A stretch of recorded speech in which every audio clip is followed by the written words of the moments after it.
Bonjour à tous, donc bienvenue dans cette nouvelle vidéo d'analyse technique où on va parler du Bitcoin, surtout qui est actuellement en dessous des 60 000 dollars, 57 600 dollars au moment de tourner cette vidéo.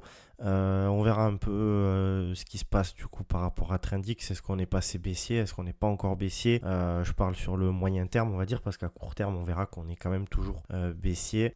Et puis, on regardera la situation donc d'Ethereum comme chaque semaine. On regardera les altcoins. Et puis, j'ai quelques altcoins aussi à vous montrer.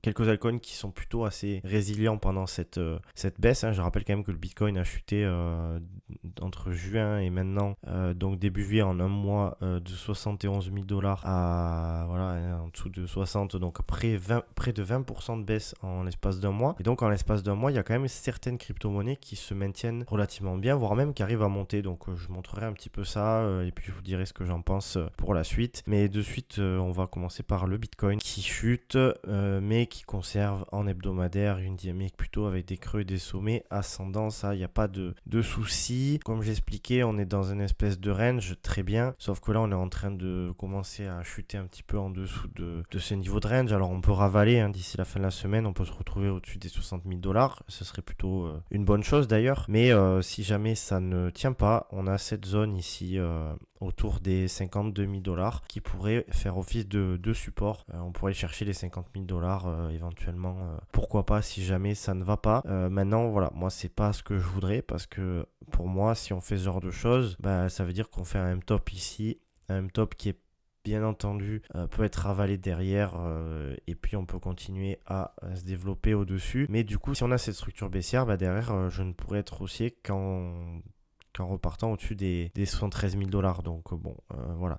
Et puis, sachant que c'est quand même pas non plus impossible de continuer comme ça quelques mois, j'en sais rien, ou quelques semaines, revenir encore plus bas. Il faudra voir en fonction de quand est-ce qu'on arrive à changer la tendance. Mais bon, pour l'instant, en hebdomadaire, on est toujours haussier selon Trendix. Possibilité de revenir à 50 000 dollars, donc 52 000. Et puis, si jamais on se reprend ici et qu'on commence à faire ce genre de choses, si on clôture au-dessus des 73 000 dollars, écoute, on repart pour un tour et puis les altcoins pourront récupérer un petit peu de leur baisse, donc ce sera peut-être pas plus mal, mais on n'en est pas encore là. Et je vais passer en daily, parce qu'en daily, donc j'en ai pas mal parlé sur mon compte Twitter. N'hésitez pas à aller le rejoindre si jamais c'est écrit dans la description mon compte Twitter pour pouvoir savoir un peu au quotidien. Je partage au quotidien les analyses sur le Bitcoin et sur plein d'autres choses.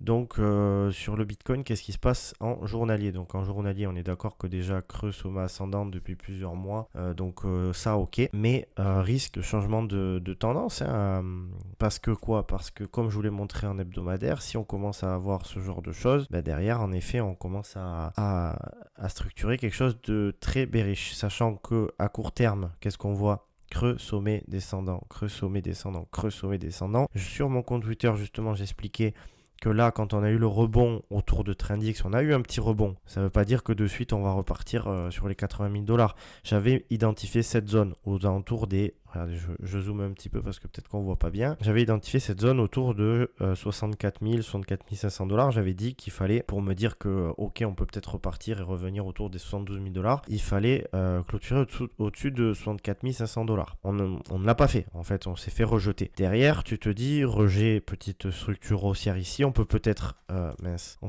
faire une petite structure comme ceci, revenir là et se rappuyer et là donc faire ça. C'est pas ce qui s'est passé non plus. C'est-à-dire que là ici les acheteurs ont rien défendu du tout puisque le Bitcoin est parti, mais alors vraiment comme ça. Donc là, qu'est-ce qui se passe? Ce soir, peut-être que quand je publierai la vidéo, il y aura eu la clôture, mais pour l'instant, c'est pas le cas.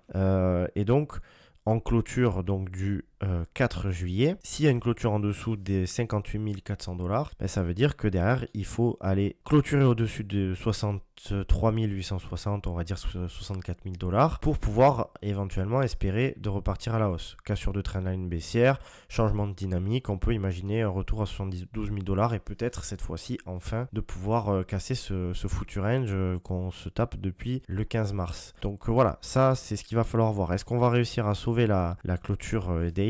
Si on sauve la clôture daily, est-ce que donc on va avoir une petite mèche en dessous, est-ce qu'on va pouvoir ravaler ici en laissant qu'une mèche et puis repartir ici et repartir là? Je ne sais pas. Je ne sais pas. Ça, de toute façon, personne ne le sait en fait, hein, mais c'est juste qu'on se met des scénarios en tête. Là, ici, pour l'instant, si on clôture comme ça, pour moi, c'est bearish et on continue.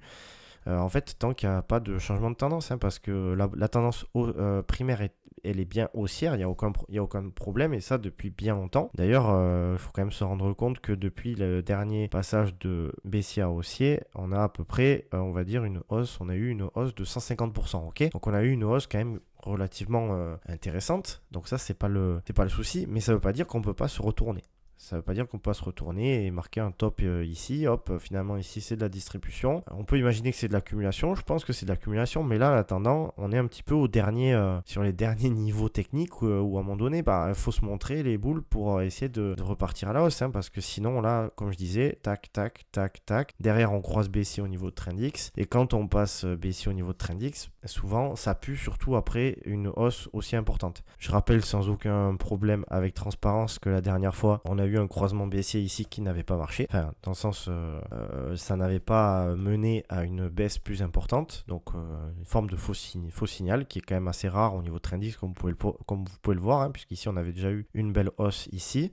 Et ici, on avait eu tout le bear market qui avait été encadré par Trendix. Voilà, tout ça, ça disait que Trendix était baissier. Donc, en fait, Trendix, c'est pertinent, c'est pas le souci, mais il peut totalement se tromper. Faut savoir le garder en tête. Et donc, si on baisse ici et qu'on commence à avoir Trendix et Trend Y ici, donc des conditions baissières, derrière ça pue et on peut en effet faire ce que j'ai dit ici et donc avoir finalement un peu comme en 2019 un bull run en 2 temps. Peut-être que non, mais en attendant, tant qu'il n'y a pas de force acheteuse, tant qu'il n'y a pas de puissance, qu'on n'inverse pas cette dynamique, je ne peux pas être bullish là maintenant. Maintenant, c'est sûr que c'est cette zone ici, c'est la dernière zone où on peut rattraper quelque chose avec ce dessin très très moche, mais vous comprenez ce que je veux dire. La dernière fois, c'est là qu'on a eu une réelle réaction acheteuse, donc pourquoi pas. Pourquoi pas? Maintenant, une clôture en dessous de ça, c'est vraiment moche. Une clôture en dessous de ça, c'est vraiment pas beau. Parce qu'ici, on aura créé une dynamique avec des creux et sommets descendants, si jamais on a ça. Et ça, c'est pas positif.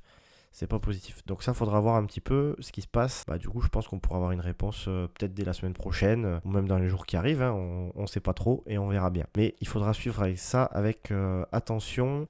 Ensuite, je voulais bien sûr parler d'Ethereum en hebdomadaire. Donc Ethereum qui est par contre assez étonnamment, entre guillemets, plus solide que le Bitcoin. Assez étonnamment parce que ça fait un moment qu'on n'a pas vu Ethereum aussi fort et je pense qu'à un moment donné, c'est plutôt positif. On va avoir Ethereum qui va surperformer le Bitcoin. C'est pas encore le cas, même s'il est plutôt solide dans cette baisse. C'est pas encore le cas nettement, on va dire. Mais Ethereum, je vous avais dit, on repasse haussier à partir du moment où on clôture au-dessus de là. Donc là, en hebdomadaire, il n'y a pas de souci, on est toujours haussier. En plus de ça, on est dans une zone de demande. Ok, on est dans une zone de demande. Donc ça veut dire quoi? Ça veut dire qu'ici, on peut avoir une réaction. Le Bitcoin, il conserve les 60 000 et derrière, on part chercher un ATH sur Ethereum. Pourquoi pas? Pourquoi pas? Maintenant, faut aussi se rendre compte que là, on commence à dessiner quelque chose de comme ça. Si on commence à clôturer ici, on peut continuer à faire ça. Et cette zone de demande, elle fait rien. Ça, c'est totalement possible. Et ça va dépendre du Bitcoin, en fait, parce que Ethereum a beau être un peu solide. Si jamais le Bitcoin chute à, je sais pas, 50 000 $, du coup, Ethereum chutera à 2 500 $. Il reviendra dans cette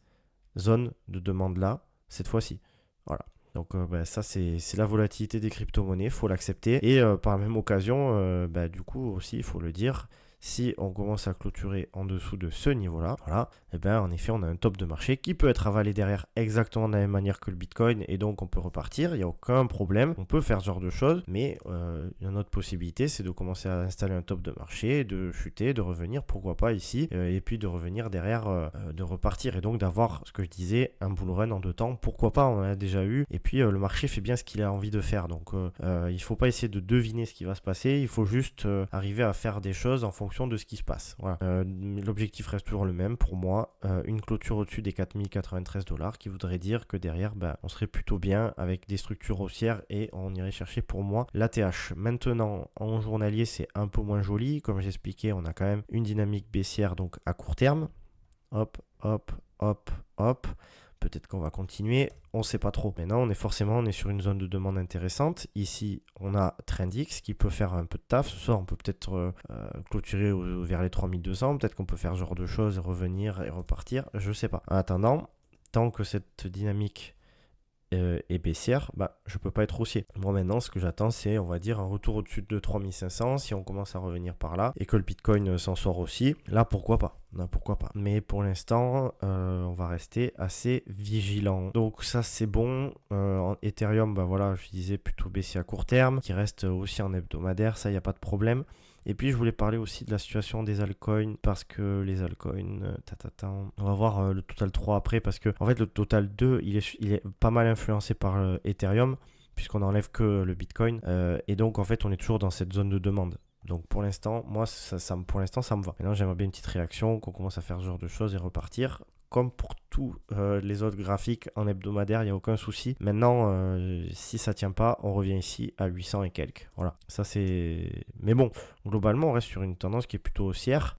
On peut s'imaginer ce genre de choses, tac, tac, tac, mais tôt ou tard, je pense que la tendance principale repartira. Ça m'étonnerait qu'on reste sur ça de bull run. Voilà, entre guillemets de bull run avec une hausse significative, hein. C'est une hausse significative, mais je pense qu'on aura droit à autre chose. Maintenant, quand est-ce que ça va arriver? Bah pour l'instant on sait pas.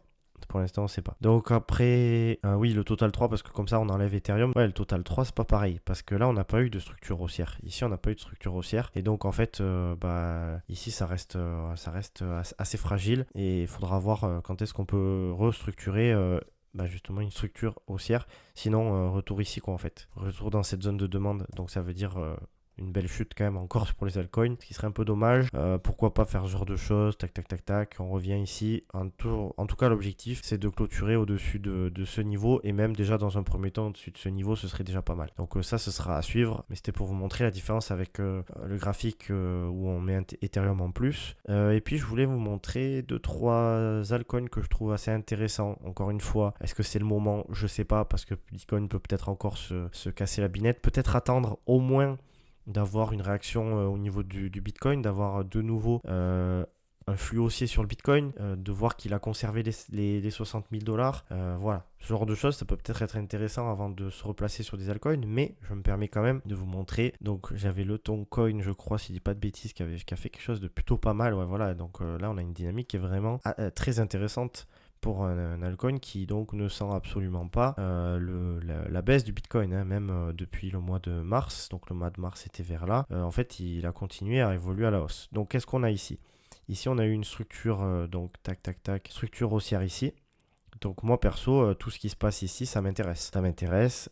Personnellement, j'attends que le Bitcoin reparte un peu à la hausse, quitte à l'acheter un tout petit peu plus haut. Je pense que le Toncoin peut, si Bitcoin se maintient un petit peu, je pense qu'il peut venir et titiller les 10 $, 15 et même plus, parce que si bull run il y a, il attirera beaucoup plus de capitaux et grimpera bien plus. Mais ça, faudra voir. Mais en tout cas, on a quand même un altcoin qui est quand même très solide. Après, je sais plus qu'est-ce que je voulais montrer. Il y avait ça. Et il y avait ça aussi que je voulais montrer. Kaspa, tac tac tac, je vais prendre KuCoin.